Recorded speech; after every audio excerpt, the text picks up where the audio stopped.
As you can tell by the title, I have a special guest today that I want to share with you. First, let me give you the background. Her channel name is Fertility Journals, and this channel was a godsend for me during my 2-week wait. I watched and rewatched her videos. What's up, fertility babe?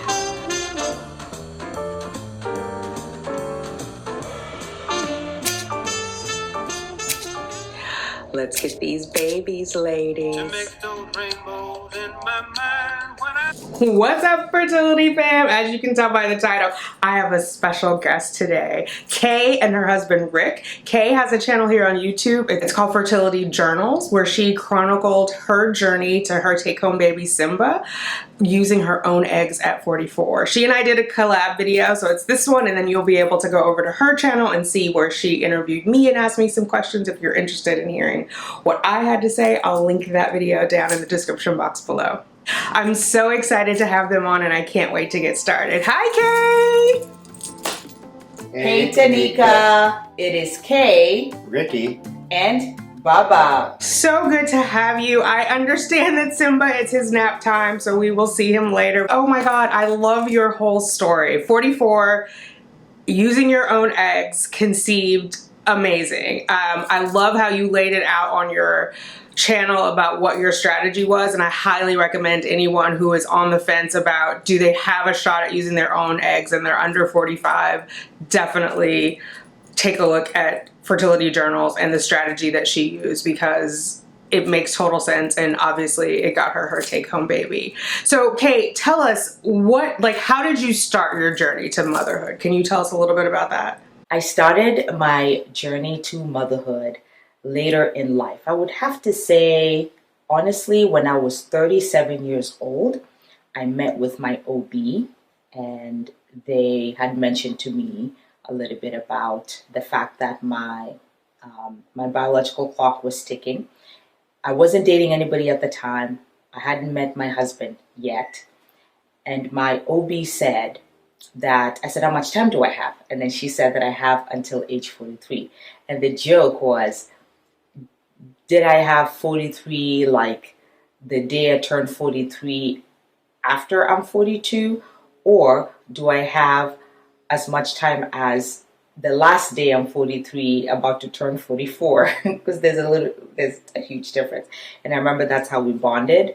But I do remember that was the first time that I had indications of I needed to stop thinking about this. But I wasn't with anybody, and I wasn't educated enough to know what causes age-related infertility. And looking back, I wish that I had known. Okay, so I think a lot of women can relate to that. They want to have kids. They're not sure exactly how it's going to happen. They don't have a partner. Then you met your husband. Tell us the story of Kay and Rick. Babe, do you want to share when we met? let's see, let me think back. That was such a long time ago. I think we met online, and we found out that we worked actually pretty close to each other. So we talked a little bit, then we met for coffee and kind of hit it off. And, that was the start of the journey that we started, and ended up with having our Bubba. Exactly. And so it was, I think, just like how a lot of people meet these days. And to give you the specifics, I was 41 years of age. So the funny thing is that my husband, who I was seeing at the time, who was my boyfriend at the time, I was in a relationship with at the time, was okay with actually going to my fertility appointment, because I wanted to do the fertility testing to really just see what my levels were. My OB had suggested that, remember, when I was 37. He agreed to go to the meeting and also to go through testing, which then allowed us to see that I was the one who had the age-related infertility. And of course, my husband was perfectly fine. So we met later in life, and we hit it off pretty quickly because we were much older. And the rest is history. So now you don't have to worry about donor sperm or where that's coming from. You have the two magic ingredients, egg and sperm. You go back to the fertility doctors. What did the doctors initially tell you? The doctors initially told us that, that we're old, and that we needed to look at all other options. They even brought up donor egg, adoption, and other areas that we could look into. And, in hearing that, it was a little disappointing at that stage because, you wanted to have your genetics passed on. But, I think it was the first time to really understand and hear, I think, for both of us, because there's a real missed opportunity for education in this aspect. The people that have been focusing on their careers and really growing, but then you all of a sudden wake up and you realize that you're 40 and now it's time to start a family. I have to agree with hubby on that one. Yeah, they initially told us, which obviously at the time it was very difficult to hear and actually quite shocking because they just said that, give us the diagnosis I had, which was age-related infertility, and they suggested going into donor egg, using obviously hubby's little guys in order for us to conceive and to be successful. And they could really swim good. Okay, shout out to Rick's swimmers. Yes, that was the one with the problem. I think it's the best kept secret that a woman's fertility declines at age 35 significantly, and then every year thereafter continues to decline. Can you talk a little bit about what that felt like when the doctors were recommending to you to use donor eggs?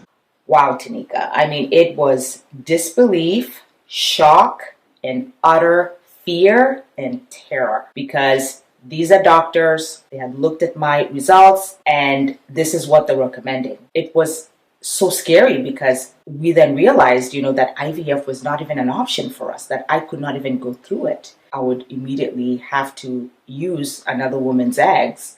It was just very, very terrifying at the time. Obviously, in present day, looking back, now that I have, went through 12 cycles of IVF, we've undergone and researched this, I can see the essence was trying to get us to be successful because they were practicing conventional IVF.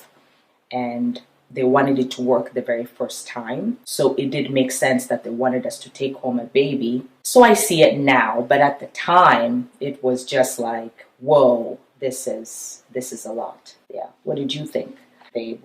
I think anytime, and anytime you hear something, especially health related, I think you need to do your own research, right? Sometimes we rely on physicians and they went to medical school and they know what's best, but sometimes it's good to be informed and know your health and other options that's available. When I heard that, I was like, well, I need to do some research and really dig into what are the other options? Where are they available? What can be done? What's the success rate? The cost? You have to look at all those other factors whenever you look into something. Yeah, and I have to agree with hubby there because through hubby's encouragement of let's educate ourselves about this. Let's not rush into anything. I honestly think that his approach is what really led to our success because rather than having an attitude of fear, we all of a sudden were looking at this situation, this diagnosis, and saying, what can we do? What can we maximize? And I do want to say, because I am a woman who ended up using donor eggs, that if anyone out there is not able to use their own eggs and does go on to donor eggs, there is a grieving process. Not a lot of doctors talk about that. If you have a good fertility therapist, hopefully they'll talk to you about that. And I definitely recommend therapy if you're going through fertility treatments and you're struggling. But there is a grieving process. You're not becoming a parent in the way that you thought you were becoming a parent. So I just want to acknowledge that and remind everyone who's going through that process to give themselves grace. You are going to become a parent. You're just going to become a parent in a different way than you originally imagined. It's okay to grieve that loss, and then that opens up room to celebrate becoming a parent in this new way. Having said that, it can be a bit intimidating to have a doctor tell you that. I mean, they have years of experience, and here we are sort of with or at least me, I'll speak for myself, that sort of, junior high school level knowledge of the reproductive system. That's where I was when I came into it. How did you find the courage to advocate for yourself and for using your own eggs and move forward? That's a great question, Tanika.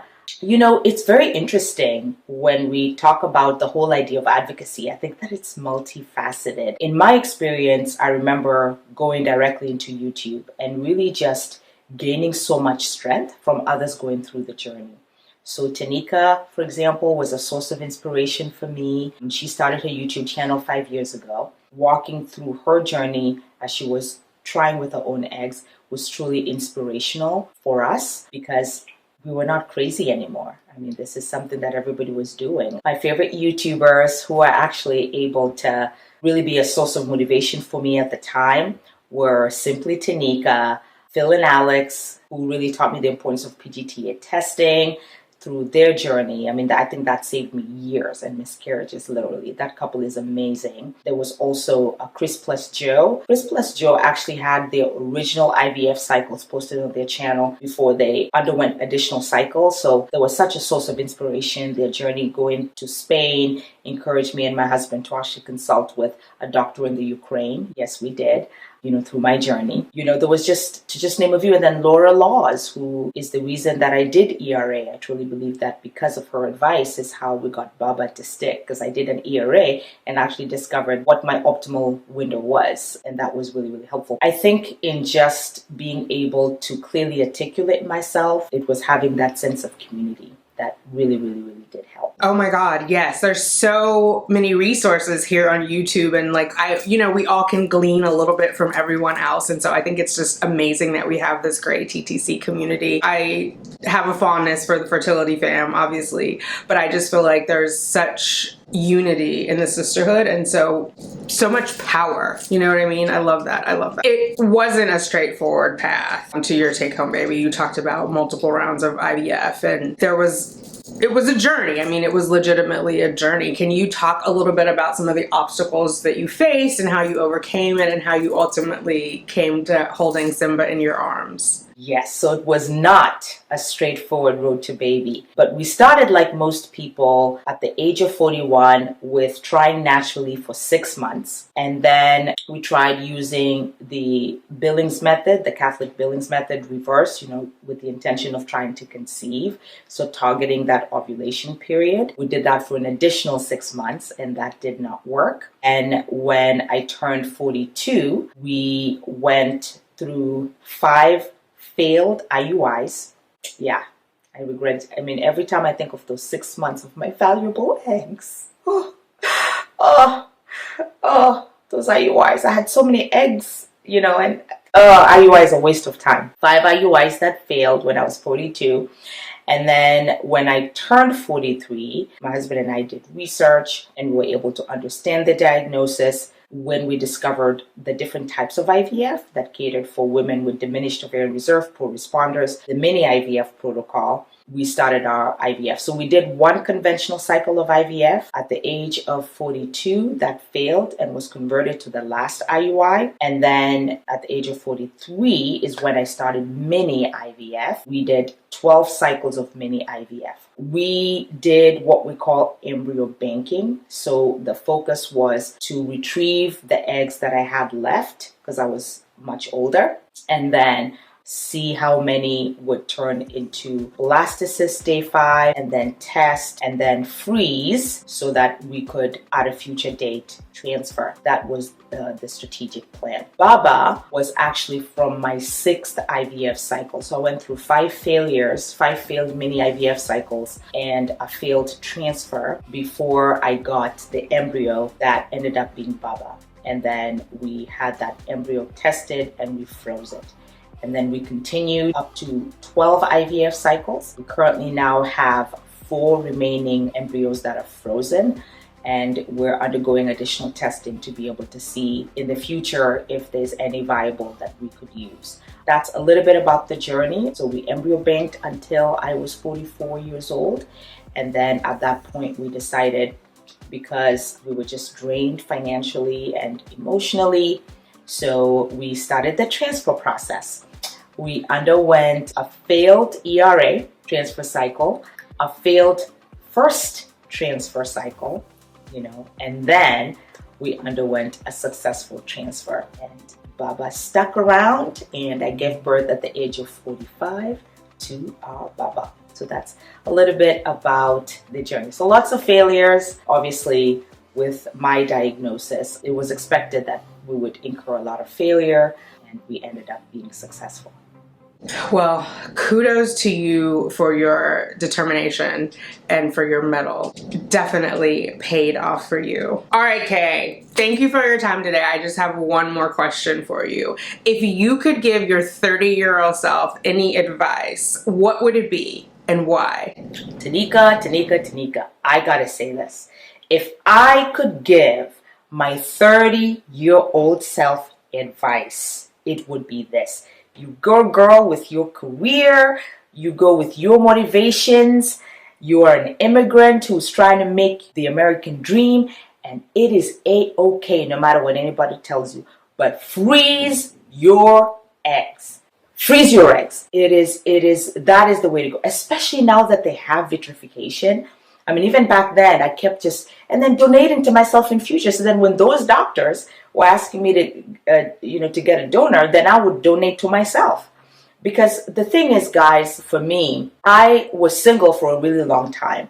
I was actually on the path towards becoming a single mother by choice, because at some point I knew that I needed to make that decision.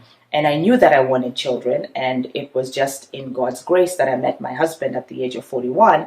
But I already had that appointment to kind of go through my fertility and then decide what I was going to do. So I was moving on with my life and planning for where my life was at. But if I looked back, I didn't have the education to teach me what I needed to know. I did not know about age-related infertility. I actually thought that we produced eggs every 90 days. I don't know where I got that mentality that we had fresh eggs every 90 days. Actually, that's the guys who do, not us. And so just knowing that I was conceived with all the eggs I was ever going to have, like from when I was in my mother's tummy. I mean, learning that later in life at the age of 40, in my 40s, it was really shocking for me. And so the best advice I can give to my 30-year-old self, I would have frozen my eggs and then lived through my life. And then when I met my husband at 41, which would have been 11 years later, I would have my 30-year-old eggs that I would use to be able to have my own biological child with my husband's little guys. And I think that's what freezing your eggs does for you. It allows you to still have that dream and still have your own biological children. Because I think for me, similar to Tanika and others who wanted to give our own eggs a chance later in life, is that it was just very difficult for us to go to donor eggs. You know, it was very difficult. And there are others who are open to it, and that is amazing. But not everybody is open to donor eggs on the onset. It was utter terror for me and broke my heart, and a death of sorts, that I could not use my own eggs, that, you know, and I'm so glad that we tried. And so now that I have Baba, and now that I'm more educated about the process, I must admit, then I am open to other pathways to baby. I really, really think that freezing eggs is the way to go. That would be the ticket, allowing you to live, because you don't know when you're going to meet a significant other. And for some of us, you know, maybe we want to get married and settle down. We want to give that a chance. And so, but it may not happen at the time that you intend it to happen. Not everybody is going to meet somebody and have children at the optimum time. It doesn't work that way. That would be my advice. Thank you so much, Kay. Thank you, Tanika. Yay. Woohoo. Say thank you, Tanika. Say thank you, Tanika.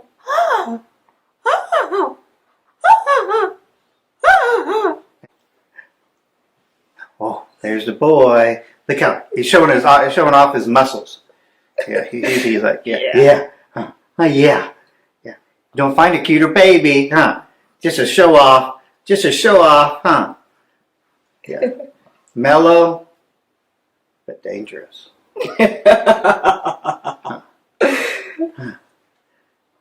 Yeah, you know what they say. You got to watch out for the mellow one. So Tanika, I hope that was useful. Thank you so much for featuring me and hubby and Baba on your channel. Hubby is upstairs with Baba, changing his diaper. He just got up from his nap, and I am about to prepare lunch. Congratulations again on the pregnancy. You go, girl. Carrie Bradshaw, Oprah of infertility is Tanika. Yeah. And if you're watching and you are interested in our journey or what it took, or you're looking for motivation, hope, and inspiration, please hop on to Fertility Journals so that you can be able to see the journals that I have Thank you guys. Bye. Everyone, she's told you where you can find her. Again, I've got her channel linked in the description box below, and I hope that you will follow her. And listen, if you're going through your 2-week wait, definitely binge watch her videos. Just really good raw content. And I think the one prevailing thing that I took from her videos during my 2-week wait, and I'm translating it over to the pregnancy too, was celebrate the milestones. And so that was huge for me, just because I do have an anxiety disorder. I get focused on like, what is happening right here? And just celebrating the milestones was like so freeing for me. Like, as things are happening, just celebrate them. Like, don't worry about, you know, what could happen next or what might happen next. So thank you, Kay, for those words of wisdom. I appreciate you. I'm glad that you were able to hang out with us today. All right, ladies, as I said, you can check out Kay's channel, her fertility journals. The link is in the description box below. Please check it out. And as I mentioned earlier, we did do a cross collab. So if you want to see my questions or my answers to Kay's questions, head on over to her channel and you can check it out there. Yes, it is linked in the description box below. If you have any questions for me or for Kay, again, just drop them down in the description box below. We'll be happy, or no, drop them down in the comments below. We'll be happy to answer. Thank you for hanging out with us. I'll talk to you later. Bye. Baby dust to us all.